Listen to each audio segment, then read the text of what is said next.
katrā ziņā es gribu pateikt paldies jaunajiem māksliniekiem par to, ka viņi ar tādu savdabīgu skatu un ar tādu lielu pacietību vairāk mēnešu garumā vēroja mūs un zīmēja. Un kā jau es brīdināju, protams, tas skats varbūt ir netipisks, bet es domāju, tas ir noteikti māksliniecisks un kādā jaunie mākslinieki mūs arī redz. Un, manuprāt, mēs ikdienā tik bieži runājam tādas nopietnas runas no tribīnes un tiešām risinām svarīgus jautājumus. Un ļoti labi, ka mēs varētu tā kādreiz arī pasmaidīt pirmām kārtām paši par sevi.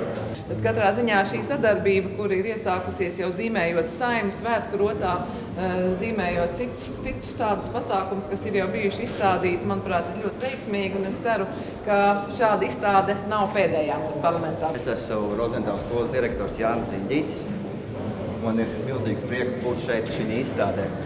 Par šo izstādi runājot, kas ir svarīgi, viņai ir divas vērtības. Viena vērtība ir tā, ka ir šie burvīgie darbi, bet otra vērtība ir tas process, ja, ka mūsu skolniekiem, kas nav bijuši Saeimā, ir iespēja šeit nākt un runāt ar deputātiem, redzēt, kā viņi strādā, redzēt, kā darbojas mūsu parlaments un izglītoties arī no tāda aspekta. Un, kas ir vēl svarīgi, kad ir veidojas tāds appusējs kontakts. Kur ir jaunie mākslinieki?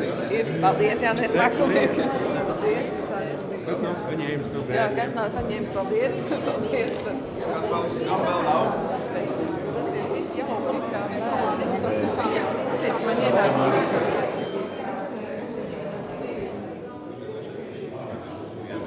Citi nevar saprast, kas ir pimentēs.